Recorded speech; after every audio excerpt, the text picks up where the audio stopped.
Welcome.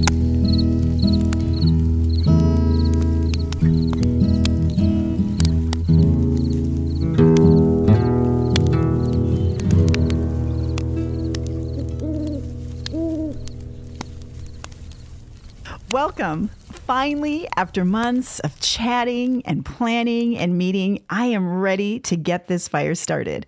Welcome to Kim MB's Campfire Chat. I am Kim Moistner-Bartlett, your host, your source of inspiration, information, and a whole lot of shenanigans. You know, growing up in Wisconsin, I used to love bonfires and campfires, especially in the early fall. Gathering with friends and family, sharing stories, great conversations, having fun. I love that experience so much that when I was the assistant dean for the first year experience at the University of Wisconsin-Whitewater, we would literally load up freshmen. I think it was like the second weekend they were on campus, and we would take them to Camp Warhawk, an actual camp experience away from campus.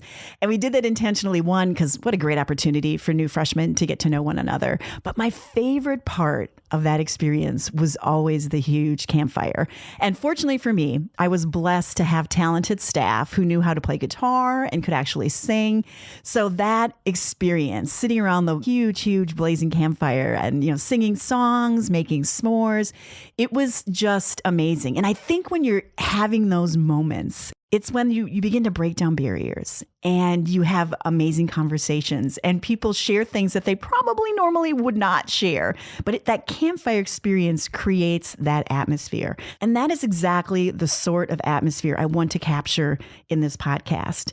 We're going to explore some awesome topics, chat with amazing guests, and hopefully share some laughs along the way.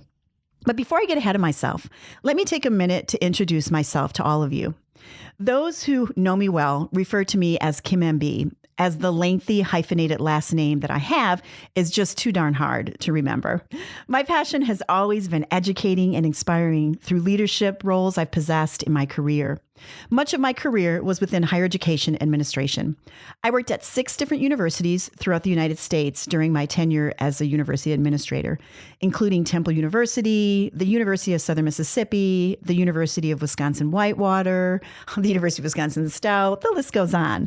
But it was interesting because when I worked in higher education, so many folks that I worked with would say to me, "So your master's, is that an MBA?" And I'm, "No, higher education administration." "Your bachelor's, you must have a degree in business or marketing." And I'm like, "No, psychology." And I always ask people, why do you guess that? And many told me, "You seem like you have more of a business take and a business outlook on things." And I thought, that's interesting. And eventually I thought, what the heck? Let's give this business thing a whirl. So I left higher ed to start a training and consulting biz. And because that was largely during the academic year, because I was focused on colleges and universities, I thought, what could I do in the summer? I should do something fun, start something fun. And I came across Kona Ice franchises. And I thought, wow, shaved ice in the cold state of Wisconsin. What could go wrong with that? So I thought, yeah, sure, let's do that. Well, as fate would have it, my passion for teaching and training crossed over into my Kona biz. I was invited to speak at my first ever convention, talk about a daunting task. Please stand in front of 1,000 people who know way more about this business than you do and tell your story. So that was a cool experience. But then I eventually began presenting more and more at conventions. And that led to the opportunity to become a coach for what they refer to as Kona College. That was the onboarding and training process for new franchise owners. So Kona Ice Corpwood would fly me out to the Cincinnati area 1 week every month to train new franchise owners. Eventually, that led to me assuming the role as Chief Learning Officer for Kona Ice Corporate, and I relocated to the Cincinnati area. Then just last summer, I received a very unique opportunity to completely leave my comfort zone of education. I was offered the opportunity to take on the Chief Operating Officer role for an engineering and automation firm in Cincinnati. And I thought, I know absolutely nothing about engineering, so sure, I can do that. And so I accepted that position. And needless to say, my career has been one crazy, wild ride. And I have loved every minute of it. But enough about me. It is time for me to introduce to you some other members of my team. One member of my team who's not with me today, I do want to give a shout out to Jessica Ross. She's the owner of Martini Marketing, and she does all of the marketing and website, all that kind of cool, fun stuff for my business. And so she also used to work at Kona Ice Corporate. She left and decided to become an entrepreneur. I'm a client of hers, and so shout out to Jess. But I want to introduce to you right now someone that you're going to hear from every time we have a Campfire chat. Please help me welcome to the podcast the amazing podcast producer, the one and only, no big lead in here, Brian Murray. Welcome, Brian. Oh, thank you. Thank you, everyone. Oh, you're too much. I love you too. Brian and I were actually coworkers at Kona. Yep. He left to pursue entrepreneurship as well. I did. Real quick, I just wanted to point out, you should have gotten your MBA because you could have been Kim MBA, which is such a natural progression of things. It's not too late. No, look, it's never too late. But I had that thought as you were going through your intro. I am here. I'm going to be on the podcast every week, offering some fiery, hot, spicy takes and giving my own inputs and thoughts. I'm just very excited for this journey. You know, I'm basically the Smokey the Bear to Kim's wildfire. You know, I warn people that it's on the horizon and, you know, only you can start forest fires because this whole thing is about finding your spark and starting it off. So I can keep coming up with fire metaphors, but I don't want to burn out too early. So you'll get a sense for the cheesiness and the things that will ensue as we continue moving forward with this podcast. If you visited my website or joined the Spark Squad, you are clearly seeing a fire theme in everything that I'm doing. And you're probably thinking to yourself, ignite your passion? Set yourself on fire? Yeah, Kim, we've been there and heard that kind of thing before. Why are you embracing that concept? Yeah, why are you telling people to set themselves on fire, Kim? And not literally, just figuratively. I want to use this first podcast to share my why story with all of you. And it all begins with fire.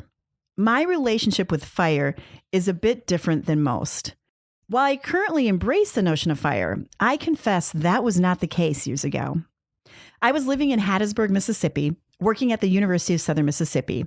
Now, for any of you NFL fans out there, that's Brett Favre's alma mater, but I digress. We lived in a beautiful little brick home. It was my husband, my 18-month-old son, Nicholas, my dog, Fritz, and our two cats, Tootie and Peanut. Life was good. But as life goes, sometimes things don't go as planned. One day, my son startled the dog while he was eating. The dog snapped at my son, biting his hand. A trip to the emergency room, to the hospital, a couple of surgeries later to try to repair all the damage that was done to his hand and fingers. Wow. It was brutal. It was also brutal because tough decisions needed to be made regarding the dog's future and his fate.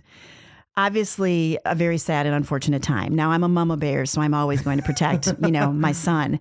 But I'm also a huge animal lover. And again, those who know me, I've been a vegetarian for 27 years because I love animals so much. So such a tough situation. The thought of putting the dog down was just, I couldn't wrap my head around that. Right. But I also knew he couldn't live with us any longer. Try as I might. I made phone calls. I tried, no-kill animal sanctuaries. I tried everything that I could to try to find him a home. But as fate would have it, no one was really interested. Even took him in for some additional temperament testing to see if maybe we could get a read like, that was just a one-time thing, his temperament. But that was not the answer we got. They said that he will likely snap or bite again. So we knew we couldn't keep him. After running into, one dead end after another, my husband actually had to step in, and because I was too weak to do it, I confess. And he said, Kim, it's time. And I know you don't want to make the decision, but we have to put the dog down. He's a liability. No one is going to take him. Yeah, that's a really tough decision. It was awful. So my husband set up the appointment. It was going to be Wednesday morning that we were going to take him in. And so I remember that I wanted to make, I think Tuesday night, I'm going to, spend as much time with him as I can. And of course I ended up having to work late, got home Tuesday night. And I said to my husband, it's dark out now. I can't do any of the things I wanted to do with Fritz. So let's defer. I wanted to just do one more day till Thursday. So Wednesday I left work early. And I got home and I took him on a really, really long walk on his favorite route where there were tons of dogs that he got to bark at. Then he loved playing fetch. The dog could play fetch with the tennis ball 4 hours. So we played fetch forever in the backyard. And then I brought him inside and I fed him his favorite meal, knowing that it would be his last. Since he had bitten my son, we had been keeping him in the guest room with the door closed because we didn't want any interaction at all with the two. And that night I closed my son's door and I let him sleep in the master bedroom, which is where he used to always sleep before the biting incident occurred. So that is where he was going to spend his last night. Well, around 3 a.m. that morning, I awoke because Fritz was running frantically up and down the hallway and barking and acting very much out of character. Then he started, coming in and jumping on the bed. And, clearly my husband was irritated. And I was like, I don't know what his deal is. I'm going to go calm him down. Right. So I got up and I walked out into the hallway and he went, darting through the living room, running into the kitchen and dining room, and just very frantic, erratic behavior. And so I followed him to the kitchen. And that's when things got really peculiar for me. Now, the home that we lived in had a carport, which is very common in Mississippi. So our carport looked just like a garage, except there was no door. So when I turned and I walked into the kitchen, I looked and the door leading to the carport looked like there was a bright light that was shining through the frame of the door. And I'm like, what the heck? And then I heard this noise and it sounded to me like a big semi truck had pulled into our driveway and had put on its high beams, right? Which was shining clearly through the carport into the house. Mm-hmm. And I could hear this noise and it sounded like a revving, a really loud, like something revving its engine. And the dog was jumping on that door. And I thought, what is going on? So I recall I walked over and thank goodness I didn't open the door in hindsight. But I remember I put my hand on the door and I quickly withdrew it because the door was hot. And then that's when it clicked. I'm like, oh my God, the house is on fire. Oh, immediately. And I remember shouting and I guess to share with you, I would love to tell you like all these things happened in this exact order. But as I was telling Brian before we started doing this podcast, I said, as I was sitting down and reflecting on this story, things are sort of jumbled. And I think your brain has a way of trying to block out some of those things because it's traumatic. I just remember, and I don't know exactly the order of how things transpired, but I remember shouting to my husband, the house is burning, the house is burning. And he came running down. I remember it was like, grab Nicholas, get the cats, call 911, but then everything went dark in an instant. So it was like everything, clearly the fire must have been burning above our heads in the attic. The power was done. And that was back in the day when landlines were king, right? So you pick up the phone, there's nothing. You can't call anyone. So I'm like, I'll go wake the neighbors. I'll have them call 911, grab Nicholas, get the cats. Well, we got this. And I remember thinking to myself, and this is a weird reflection as well, especially being in university administration and you deal with, crises with students. And I was very calm and collected. Mm-hmm. And I always thought to myself, if anything tragic or dangerous happened in my life, I would handle it with pride. I'd be brave. There'd be honor. And I confess that I did actually none of those things. I reacted in a way I never thought I would have, almost in denial. And I think because I could see clearly the house was burning, but because the inside of the house looked normal, right? It looked completely normal. No smoke detector had even gone off yet. I'm like, oh, this is good. We got this.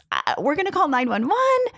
The fire department will be here. The house will be fine. We'll have to replace the carport. It's all good. I think everyone wants to be the hero in that moment, but you never know how you're going to react when you wake up and all of a sudden your house is on fire. There's no natural reaction. It's 100%. Just panic. I think that was one of my big takeaways. So now, like when I fly, I'm like, do you want to take there's an available seat in the emergency exit row? And I'm like, trust me, you do not want me there. Because I'm like, we're going down. I don't clearly deal with any kind of trauma very well. I remember my husband running back to get my son, and I ran into the living room to go out the front door, and I slowly opened the front door, and the garage was obviously to the left of that. And as I opened it, the flames were literally darting over at that point. And I remember just my first glance, it was just out of control, and the mortar between the bricks was melting. And I was like, okay, so maybe this is bad then. And so I ran out the door and I went to our next door neighbor. My dog Fritz ran out with me, and everything I remember always reading when there's an emergency and you need help, they always say, don't ever shout help, because that's kind of scary for people because they don't know is somebody chasing you? Who wants to open the door to that? No one. Right. You're always supposed to yell fire. Well, here I actually have a real fire. And what do I yell? I'm ringing the doorbell, knocking on the door, and I'm yelling, help me. Reason just leaves. You just don't have any at that point. So obviously they didn't answer, and I cannot say that I blame them. So I run across the front yard, and I'm starting to run across the street when one of the neighbors comes out of their house across the street, and they said, we called 911, and they come running down. And so I turn then to go running back to the house to make sure that, and I can see my husband and Nicholas, he's got Nicholas in his arms, and they're coming from the backyard through the back gate. And I look at him and I said, okay, get everyone safe. And I said, oh, wait, the cats, where are the cats? And he said, it's fire is spreading. I couldn't see anything. I can't. And I was like, no, we have to get the cats. And I remember trying to run toward, start to make my way to the house. And he grabbed my arm. And then one of the neighbors came running over and they grabbed me and they said, honey, you can't go back in. You will never come back out of there. And that was that moment. It seemed like it lasted forever. Standing there with my husband and my son and watching the house completely burn in flames, knowing that two animals who were a big part of our family, our two cats, were dying inside. And that was a very tough reality to be faced with. And I recall at some point the sirens, you start to hear the sirens in the background. And again, for me, it seemed like days, that it took. And eventually the fire engines pull up, the firefighters come running down. The fire was so intense. And again, firefighters obviously navigate these things on a regular basis and know how to deal with these things. Right. They clearly were logical and knew the house was a loss. They actually sprayed down the houses on either side of us because the fire was so severe. In fact, the home to the right of us, their driveway ran right next to our carport. The heat was so intense that they had a car parked in the driveway. The left side of the car completely melted. Whoa. I mean, it was when I say it was an intense fire, it was very intense. Yeah, obviously it sounds like it. Oh my gosh. And, watching all of it seemed like you were kind of standing outside of yourself watching someone else experience it. But I think I came to the realization, when they were doing that, I thought it's over. There's nothing left to save. It's gone. Everything's gone. The house, the cars, our cats, everything we own. All we had left was the clothes that we were wearing. And I that's just a weird reality to be faced with, around 4:00 in the morning. Now, to add insult to injury, as fate would have it, I was the director of the first year experience at the University of Southern Mississippi, and orientation was the program that we were in charge of. It was the next morning. In literally 3 hours, I was to meet Southern Style, which was the name of the student orientation and ambassador team at Southern Miss. 25 amazing student leaders. We would always meet at 7 and get everything ready to prepare for hundreds of incoming students and their families. Now, what we always did the night before those orientations is I would pull my car up and we would load a lot of the things that we needed into my car, and then I would just go directly to the university center the next morning. Right. So I'm like, that's all gone. Oh. So I called my supervisor, who was the associate VP of student affairs, and I told him, I'm standing outside my home. My house is burning. There's nothing left. I'm not going to be there. I won't be there. Right. And literally it seemed like within minutes, him and his wife were at my house. And you would have thought at that, being the VP and he knows what we have to do and all those people are coming, that was not his area of concern. He said, all right, we need to get you some clothes for tomorrow. We need to get some food for Nicholas. So let's get some sizes, whatever. And him and his wife literally got in the car and drove and went to, I would assume, a Walmart. What else is open at 4:00 in the morning in Hattiesburg, Mississippi, to get us something to wear the next day. So we literally sat in the neighbor's home trying to kind of map out what we were going to do and make sense of it all. He literally, came back with some clothing items and things so that we could start moving forward or take care of some things. And somebody else from the university that worked with my husband brought a vehicle out and said, here, take our car. You can use this. Then I got a call from Lorinda, who I worked with for many years. She was the director of housing and residence life at Southern Miss. And she said, we are setting up a 2-bedroom VIP apartment and family housing for you guys. So we'll come, it'll be ready in a few hours. And everyone was very accommodating. It was pretty amazing to see how quickly people were there. And I remember we went, a few hours later, we walked into that apartment, and it literally it had only been a few hours since all these calls were made. And we walked in and there was a crib, that somebody had donated. There was toys, bags of clothing by size for each of us that people had donated. It just really mind-blowing how generous people were to us.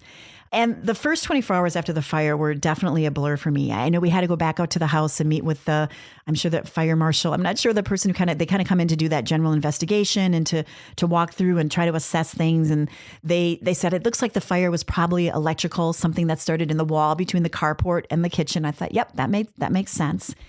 But it was during my conversation with him, I was telling him how things unfolded. He looked down because I have the dog with me and he said, wow, he said, your dog's a hero. And I looked at him, I said, what do you mean? And he said, well, he deals with fires all the time. And he said, the reality is when the fire finally broke through, came in through the attic, that's, he said, the only thing that set your smoke detectors off is when you opened your front door. So those detectors would not have gone off until the fire came crashing into the house. Oh, wow.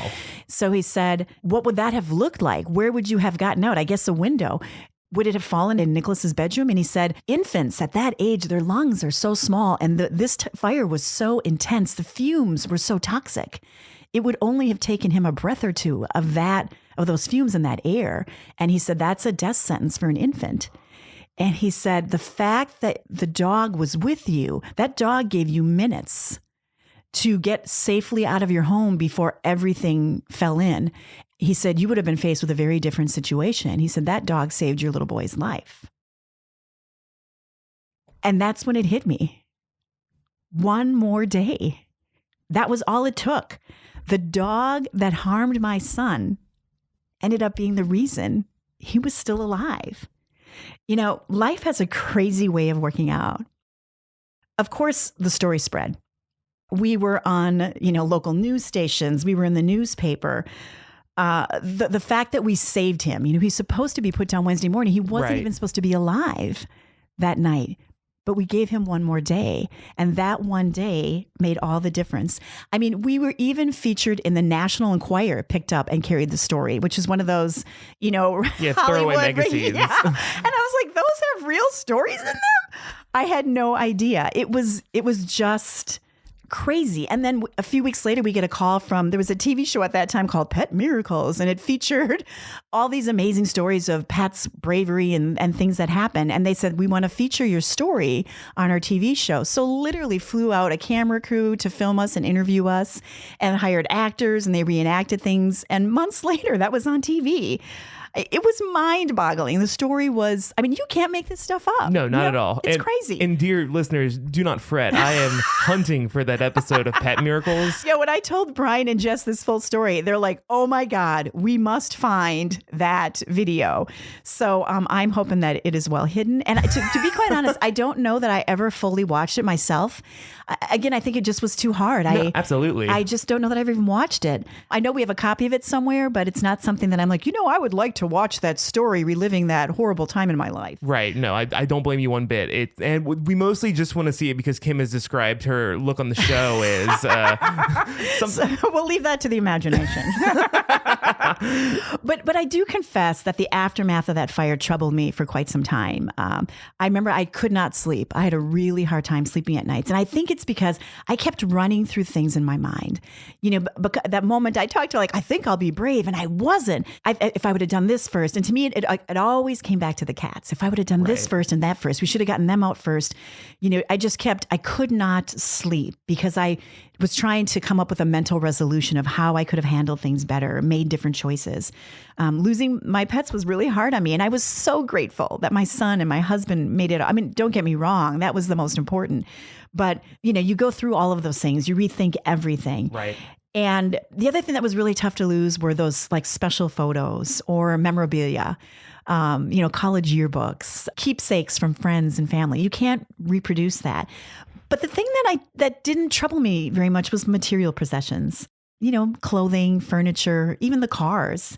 That didn't bother me nearly as much as I thought it would. The fire was definitely unsettling to me and my family.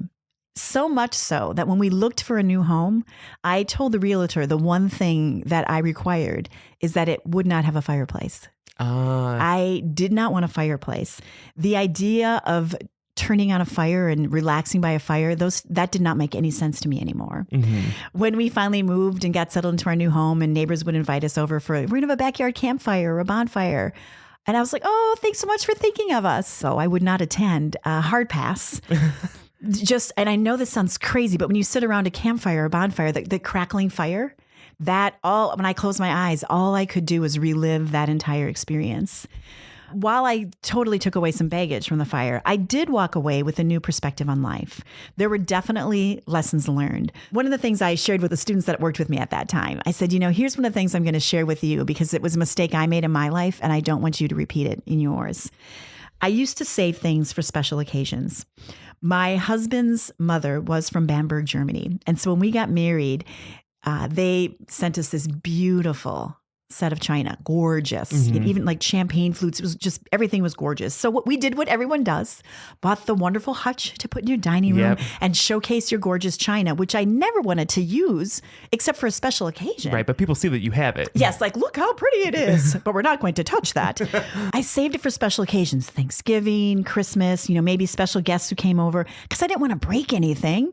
Ironically, I remember going back into the house, a day or two after the fire, kind of walking through it. Everything was ashes. And I remember looking over in the area that would have been where that hutch was. And there was literally nothing left but a pile of ashes. What was I saving that for? I should have been using that every single day. If something broke, so the heck what? You're only guaranteed one opportunity to use the things you have. You don't know when your last day on this planet will be. I think my takeaway was that tomorrow is never guaranteed. Why do we live life as though it is? The fire taught me that this is not the case. No more special occasions. Anything that I have, no matter how beautiful or expensive it is, I am making maximum use of it. Yeah, every day is a special occasion. Every day, 100%, Brian. Every day is a special occasion. Another lesson I learned is this: people are genuinely good, decent, kind, and caring. After the fire, people who we knew well as many we had never met, went out of their way to help us through a difficult time. I remember the day after the fire, I was literally standing in the driveway, just sort of, here's this the rubble and the yellow police tape around the house. It was just kind of trying to, wrap my mind around it. Right. And I just heard a car pull up at the end of, on the side of the road, and a woman walks down and she said to me, "I am so sorry that you had to experience this tragedy. What is your name?" And she put her hand out and I introduced myself, and we chatted for a little bit, and then she had her purse and she pulled out her checkbook and she writes a check and she hands it to me. And I said, "Oh gosh, thank you so much. I totally appreciate your kind offer. We will be fine. We will be fine." And she said, "No, please do this for me. Let me help you." And that just blew me away. I'm like, I never met this person before in my life. Right. A representative at the university set up an account at a local bank, and the word was spreading around campus, please make a donation, to help, Kim and Frank and Nicholas as they begin to rebuild their lives. And within days, thousands of dollars was donated by people that we knew, as well as people we have never met, which also was like amazing to me. That was the other lesson that I learned, especially now, years have passed since that fire. And now, social media is at a whole nother level. And, there's a million stations to watch for the evening news or news 24 hours a day. But so much of what we're bombarded with is negative. It's what I call the ick. And that's what we hear, day after day after day. And you would believe, if you watch these stations all the time, that the world is not a great place.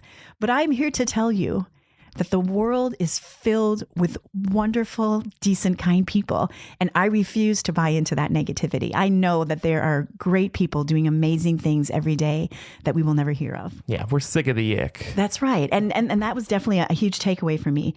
Though the fire did help me to reshape my perspective on life, it did take me a while to move beyond the tragedy. It really did. A lot of trauma and things that I had to deal with. It reminds me, Emmett Fox is one of the most influential spiritual leaders of the 20th century. And he once said, "Whenever you are afraid of something, you are worshiping it. Whatever you fear, you bow down to and give it power." I knew that to truly move forward with my life, I could no longer live in fear and give the fire power. So instead, I chose to embrace it.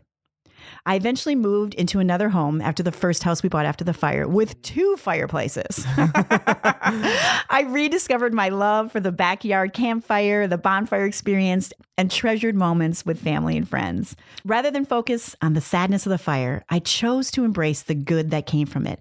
After all, isn't that what life is really about? It's not so much what happens to you in life, but how you respond to those things. So when I think of fire, I think of lessons learned, the goodness of the human race, and living for today. It is why I chose the concept of fire for my brand, my website, my talks, and this podcast. Just as that fire started a spark within me, I want to do the same for those of you who listen to my podcast or attend one of my speaking engagements. After all, sometimes a small spark of inspiration with newfound information is all we need to make a change in our lives, our careers, our business. You get the idea. A small spark can start a great fire. Are you ready to get this fire started with me? Then let's do this. I hope that you will continue to join me for my podcast every other week and allow me into your life so that I may help you ignite your passions, rekindle your spirit, and help you to set yourself on fire. Figuratively, that is. Now, since this is a campfire chat, it only seems fitting that there be s'mores. Am I right? I mean, after all, what's a great campfire without some graham crackers and chocolate and marshmallows? Oh, absolutely. But for our purposes, we're going to close every podcast with what I'd like to call one s'more thing. You know, one final piece of interesting information. So, Brian, tell me, now that you've heard my story, do you have one s'more thing that you'd want us to talk about, or a question? My biggest question, I think, that comes to mind is, what happened to Fritz? And, like, we've talked a lot about your house and your family, but like, what did you end up keeping Fritz? Like, what happened with him? Right. That's actually an excellent question. You are right that we did. He was a hero, right? And right. We love that dog. And again, we did bring him like after the fire. We're like, we can find a way to make this work. But, the vet assured us that, again, with the temperament, he said, he is a hero, but that doesn't change, the situation at all. We knew that we still could not keep Fritz. But here is the upside and why I think things always happen for a reason.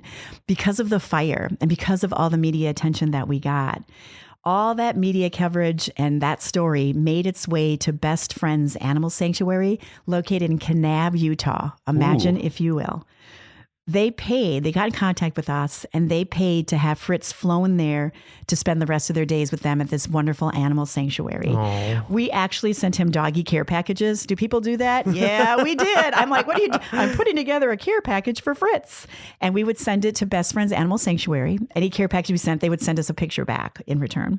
When Fritz eventually passed, we had him buried in the Best Friends Animal, the cemetery that they have there. And we ordered a great headstone for him. And it read, "Fritz, our hero, our friend, in our hearts till the end." And so that was our way to really thank Fritz for everything he had done for us. So there you have it. My why. The story behind the fire theme. Was that a doozy or what? I've been sitting here in silence being like, I don't know what to say because I feel like any joke I make is going to be inappropriate for the moment. Yeah, I mean, it definitely an intense story. And it's not something I confess that I share with a lot of people. It's just a part of my past and it shaped who I am. But, I bet we all have a why story like that in our lives. In fact, I'm pretty sure that we have a few of them. And, those things that happen in our lives that change the path we are on, they shape our perspective on life. They impact how we embrace each day. And I would love to continue this conversation. I would love to hear your why stories. If you are willing to share, for those of you who are listening to this podcast, I'd love to invite you to come on over to the Facebook page. It's at Kim MB Speaks. Find us on Facebook. If you haven't liked us, please like the page. But let's continue this conversation. And I would love for anyone who is willing to post a why story if you have one. I know I might be asking you to step outside your comfort zone to do that. Right now, we've got about 250 people following the page. So it's a smaller audience. If you're willing to share, please do. Because I think by sharing those stories, you are a spark or an inspiration for someone else. Let us know what you've had to go through in your life and how it changed who you are today. Share that story with us on Facebook. If you're willing to share, join me on my Facebook page at Kim MB Speaks, and let's continue that conversation. In the meantime, I cannot wait to chat with you all again in 2 weeks for the second episode of the Kim MB Campfire Chat. Let's keep the fire burning. If you haven't already joined the Spark Squad, it's easy peasy lemon squeezy. Just go to kimmb.com and enter your email address. Oh my gosh, we have so many amazing things in store for the Spark Squad. You have no idea. We are going to do some awesome things to add an extra spark to your life and challenge you to ignite the spark within others. Thanks to all of you for joining me for my very first Kim MB Campfire Chat and allowing me to share my why story regarding all things fire. Until next time, always remember, sky above me, earth below me, fire within me.